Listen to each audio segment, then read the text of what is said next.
Di antara kita yang sudah berkali-kali melihat saya, tapi ini adalah perdana saya boleh membawa firman pada minggu ini. Jadi ada istilah orang Batak mengatakan ini tip sanggar baik huru-huruan jolosilokun marga asa binoto partubuhan. Jadi amanina saudara-saudari yang dikasihi Tuhan, izinkan saya sebentar untuk memperkenalkan diri. Jadi nama saya adalah panjang sekali.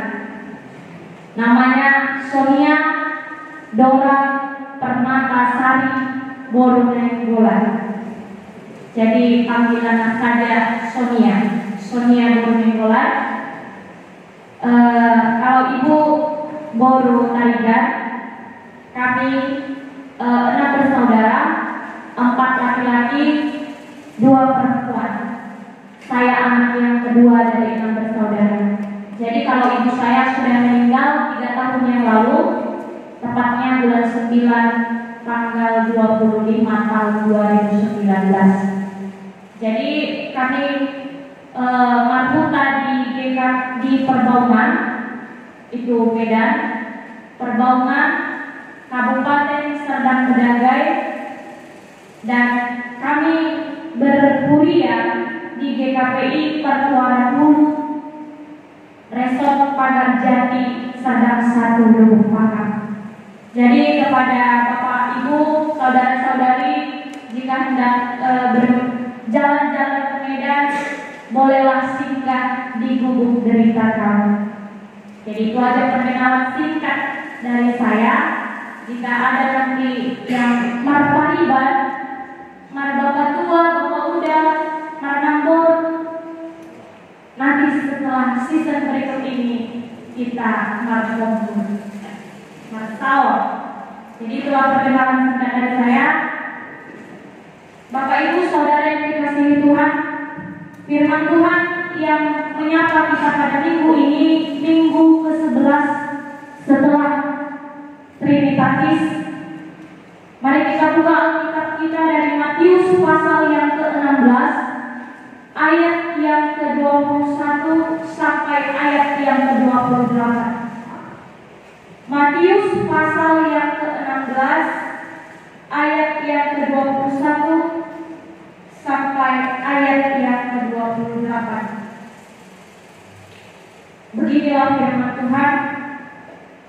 Pemberitahuan pertama tentang penderitaan Yesus dan syarat-syarat mengikut Dia. Sejak waktu itu, Yesus mulai menyatakan kepada murid-muridnya bahwa Ia harus pergi ke Yerusalem dan menanggung banyak penderitaan dari pihak tua-tua, imam-imam kepala, dan ahli-ahli Taurat, lalu dibunuh dan dibangkitkan pada hari ketiga. Tetapi Petrus menarik Yesus ke samping dan menegur Dia, katanya, Tuhan, kiranya Allah menjauhkan hal itu. Hal itu sekali-kali tak akan menimpa Engkau. Maka Yesus berpaling dan berkata kepada Petrus, Anyanglah iblis, engkau suatu batu sandungan bagiku, sebab engkau bukan memikirkan apa yang dipikirkan Allah, melainkan apa yang dipikirkan manusia. Lalu Yesus berkata kepada murid-muridnya, setiap orang yang mau mengikut aku, ia harus menyangkal dirinya, memikul salibnya dan mengikut aku. Karena barang siapa mau menyelamatkan nyawanya, ia akan kehilangan nyawanya. Tetapi barang siapa kehilangan nyawanya karena aku, ia akan memperolehnya. Apa gunanya seorang memperoleh seluruh dunia, tetapi kehilangan nyawanya? Dan apakah yang dapat diberikannya sebagai ganti nyawanya? Sebab Anak Manusia akan datang dalam kemuliaan Bapaknya, diiringi malaikat-malaikatnya. Pada waktu itu Ia akan membalas setiap orang menurut perbuatan. Aku berkata kepadamu, sesungguhnya di antara orang yang hadir di sini ada yang tidak akan mati sebelum mereka melihat Anak Manusia datang sebagai Raja dalam kerajaannya. Sampai di situ pembacaan firman Tuhan. Sekali lagi saya menyapa shalom. Iya, Bapak Ibu Saudara yang dikasihi Tuhan kita Yesus Kristus, jika dipikirkan atau kita alami secara manusiawi, pasti di antara kita pernah mengalami yang namanya kecemasan, pernah mengalami yang namanya keraguan, atau bahkan sampai ke titik takut, ketakutan secara manusiawi. Pasti setiap orang pernah. Lalu Petrus dalam nas ini yang notabene-nya pengikut Kristus yang setia, ternyata Bapak Ibu dia masih ragu dengan kesiapaan Yesus. Dia masih ragu dengan kesiapaan Yesus. Padahal dia orang yang selalu bersama-sama dengan Yesus. Dia orang yang selalu mengikut Yesus, orang yang setia kepada Yesus. Nah, dalam hal ini ada kontroversi antara Petrus dan Yesus. Ada kontroversi. Kenapa? Di satu sisi Petrus merasa janggal ketika mendengar perkataan Yesus yang menyatakan bahwa Yesus akan pergi ke Yerusalem dan akan menanggung banyak penderitaan. Dia merasa janggal, merasa sedikit aneh seperti itu. Tapi Bapak Ibu, kalau sekilas kita lihat dan mendengar, melihat nats ini, niat Petrus adalah baik bagi guru kesayangannya. Niat Petrus adalah baik bagi Yesus. Petrus berusaha untuk melindungi Yesus dari yang namanya penderitaan. Petrus berupaya untuk menghalangi Yesus supaya Yesus nantinya tidak akan melewati penderitaan. Tapi apa yang terjadi dalam nats ini? Kita lihat sikap Petrus ini malah menunjukkan betapa minimnya pemahaman Petrus tentang Yesus dan kehendak Allah. Dia sering bersama-sama dengan Yesus. Petrus juga tahu bahwa Yesus itu berasal dari Allah. Dia adalah anak Allah. Yesus juga sudah mengatakan sebelumnya bahwa dia akan pergi mengalami yang namanya penderitaan. Petrus tidak menyimak dan menangkap perkataan Yesus. Dia hanya mendengar sekilas, dia tidak menyimak, dia tidak memahami itu apa yang dikatakan Yesus. Petrus dipandu oleh pikirannya sendiri. Petrus diintimidasi oleh pikirannya yang penuh dosa dan dikuasai dosa pada saat itu. Bapak Ibu yang terkasih, kenapa kita katakan seperti itu? Karena jika Yesus tidak mati, sebagaimana yang sudah dibuatkan Yesus pada saat itu, maka pada akhirnya maka Petruslah yang akan mati bersama dengan dosa-dosa. Maka Petruslah yang akan mati di dalam dosa-dosa. Bapak Ibu, tadi saya sudah katakan, Yesus sebelumnya sudah pernah mengatakan bahwa Ia harus menderita dan mati bagi manusia. Dan Dia juga mengatakan bahwa pada hari yang ketiga Ia akan bangkit kembali. sudah mengetahui bahwa itu adalah kehendak Allah, supaya Yesus datang ke dunia ini untuk menggantikan manusia dalam menanggung hukuman dari Allah. Bapak Ibu Saudara yang dikasihi Tuhan, dari nas ini terkadang kita melihat sebagai manusia kita tidak boleh mengabaikan sudut pandang Allah dan mengevaluasi situasi dari sudut pandang kita sendiri. Bapak Ibu, berhati-hatilah untuk tidak merasa diri kita bijak dan baik. Berhati-hatilah untuk tidak merasa diri kita bijak dan baik. Kita harus mengawal. Apa yang harus kita lihat? Apa yang harus kita lakukan sebagai pengikut Kristus yang katanya percaya kepada Kristus? Yang harus kita lakukan adalah berjaga-jaga. Berjaga-jaga. Berjaga-jaga dalam segala situasi. Berjaga-jaga untuk menguji setiap pikiran kita. Dan sebelum melakukan sesuatu, hendaknya kita pikirkan terlebih dahulu. Ada juga istilah, ada kata yang mengatakan, apa yang katanya? Jolo dibilang, bibir asal hidung. Jadi ini yang mau disampaikan kepada kita.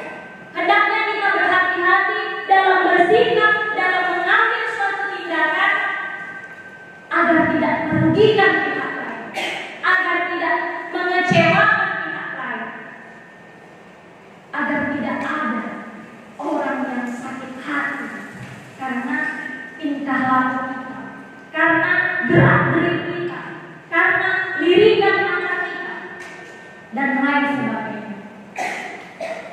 Bapak Ibu Saudara yang dikasihi Tuhan, apa yang dialami oleh Petrus ternyata itu juga yang sering terjadi di tengah-tengah kehidupan kita sebagai orang Kristen, sebagai pengikut Kristus. Kita mengaku pengikut Kristus, tapi terkadang kita ragu, kita tidak yakin, kita khawatir, kita cemas. Makanya pernah saya katakan, Bapak Ibu di dalam pasalnya mungkin jangan jadi Kristen tomat. Apa itu Kristen tomat? Hari Minggu tobat, Senin sampai Sabtu kumat. Habis tobatnya. Molorong gereja, songona homo gereja, songona sikop gereja. Alih keluar di gereja, dihatain nama-namanya, dibully nama-namanya. Banyak lagi hal-hal lain. Jadi jangan cuma di gereja kita hanya menjadi Kristen. Tapi ketika di luar gereja, hendaknya kita tetap menjadi Kristen yang benar-benar mengikut Kristus. Bapak Ibu Saudara yang dikasihi Tuhan, lalu yang menjadi pertanyaannya kepada kita pada saat ini adalah apa rupanya yang mau kita dapat setelah kita mengikut Kristus? Ada apa rupanya? Ibaratkan membeli barang, Bapak Ibu apalagi ibu-ibu ini suka kayaknya melihat apa itu? Fix, warna merah fix, mungkin ya. Saya pun pernah mengalami itu. Ibaratkan membeli barang, ada harga yang harus kita bayar, ada harga, ada kualitas. Kita berani membeli baju mahal, tapi kita mau produk yang kita beli itu harus berkualitas, harus bernilai. Lalu begini juga sama sepertinya hal mengikut Yesus. Apa yang mau kita dapat ketika kita mengikut Yesus? Setelah kita mengikut Yesus, apa rupanya yang mau kita dapat? Toh gini-gini aja yang hidup ini nanti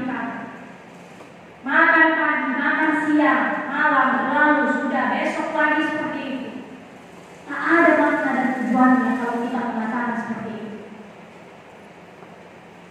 Apa yang mau kita lihat? Apa upah, apa yang mau kita dapat setelah kita mengikuti Yesus, setelah kita mengalami penderitaan itu? Apa sebenarnya yang mau kita ambil? Apa yang kita dapat? Bapak Ibu, yang mau kita dapat setelah mengikuti Yesus, kita tahu kemenangan dan keberkahan. Ada kemenangan, ada hidup yang kekal yang akan kita peroleh nanti di sana. Jadi itu bukan hanya janji, itu bukan hanya omong kosong. Yesus menyatakan ini karena dia sudah di luar mengalami. Setelah dia mati, setelah dia menderita, mati, bangkit pada hari yang ketiga. Ternyata terbukti kalau Yesus tidak mati, kalau Yesus tidak mengalami penderitaan, kemudian dia bangkit pada hari yang ketiga, mau kemana? Siapa yang akan mengambil dosa? Berarti Yesus dipermalukan pada saat. Tapi apa? Allah sudah menjanjikan bahwa akan ada kehidupan yang kekal setelah kita mengikut Kristus. Akan ada yang kita dapat. Saudara yang dikasihi Tuhan, siap mengikut Yesus berarti harus berani menyangkal diri, memikul salib. Apa artinya menyangkal diri dan memikul salib? Artinya adalah mengesampingkan kepentingan pribadi kita untuk kemuliaan Tuhan. Mengesampingkan ambisi kita untuk mengikuti Tuhan. Saudara yang dikasihi Tuhan, mengikut Yesus merupakan harga mati. Mengikut Yesus merupakan harga mati yang tidak bisa dinegosiasikan. Jadi kalau harga mati dikatakan aminan seperti kita belanja di mall misalnya, tidak ada banderolnya. Tak bisa, artinya tak bisa lagi kita tawar, tak bisa lagi kita negosiasi. Mungkin kalau kita bilang, apalagi pernah saya belanja di Onan namanya, ketika saya magang, saya belanja di Onan. Tahulah kita yang suku Batak ini kan agak-agak keras. Jadi suka saya tahu ini berapa harganya, segini, nggak bisa segini. Yaudah, kalau tidak mau cari sana. Kemudian juga. Berarti itu sudah harga mati, tidak bisa ditawar. Masa saya bilang berapa ya? Saya lembut, nggak bisa segini. Kalau nggak mau beli sana, cari yang lain. Wah, sejak saat itu saya tak pernah lagi menawar di tempat itu. Jadi Bapak Ibu, itu mengikut Yesus. Mengikut Yesus harga mati yang tidak bisa dinegosiasikan. Tidak ada tawar menawar.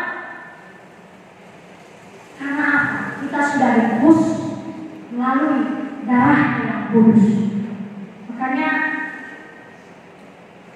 mengikut Yesus itu adalah salah satu-satunya jalan. Mengikut Yesus adalah satu-satunya jalan, bukan salah satu. Kalau salah satu jalan, berarti ada salah yang lain. Kalau mengikut Yesus salah satu, berarti ada opsi lain yang ditawarkan. Tapi firman Tuhan hari ini mengatakan bahwa mengikut Yesus adalah jalan satu-satunya menuju kekekalan, bukan salah satu. Itu yang harga mati. Makanya ada lagu anak sekolah minggu Aminah yang katanya, I have decided to follow Jesus. I have decided to follow Jesus. I have decided to follow Jesus. No turning back, no turning back. Keputusanku mengikut Yesus. Mengikut Yesus adalah sebuah komitmen dalam diri. Mengikut Yesus adalah pilihan. Jadi ketika kita sudah memilih mengikut Yesus, maka berkomitmen dalam diri kita untuk tetap setia memikul salib, untuk tetap setia menjaga diri kita, menguasai diri kita sendiri, untuk sampai kepada kekekalan yang abadi. Bapak Ibu Saudara yang dikasihi Tuhan, Matius 10 ayat 38, boleh satu orang membacakan?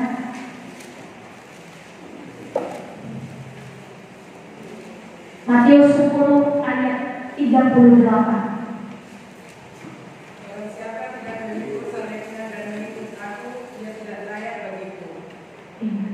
Barang siapa yang tidak memikul salibnya dan mengikut aku, dia tidak layak bagiku. Jadi jangan nanti ketika kita sudah sampai di pintunya, aku Tuhan, lalu Tuhan katakan, maaf, saya tidak kenal. Sakit kan? Jadi melalui firman hari ini, mari untuk berkomitmen di dalam diri kita untuk tetap setia mengerjakan pekerjaan Allah dalam kehidupan kita. Siap mengikut Yesus? Siap. Amin. Kita berdoa. Bapa di dalam surga, terima kasih untuk firman yang boleh kami dengarkan pada hari ini Tuhan. Ajari kami ya Bapa untuk tetap setia mengandalkan Tuhan dalam kehidupan kami. Ajari kami Tuhan untuk tetap setia melakukan pekerjaan di dalam kehidupan kami. Bapa, mampukanlah kami dalam segala kekhawatiran, kecemasan, keraguan yang mungkin saat ini menguasai pikiran kami Tuhan. Kami mau serahkan itu semua hanya ke dalam tangan. Berkati para jemaat Tuhan yang boleh hadir untuk mendengar firman hari ini. Biarlah itu Tuhan boleh menjadi pembaharuan di dalam kehidupan kami, pribadi lepas pribadi. Inilah doa kami Bapa. Ampuni kami Tuhan kalau kami sering mendukakan hati di dalam kehidupan kami. Di dalam Yesus Kristus Tuhan dan Juru Selamat kami datang dan mengucap syukur.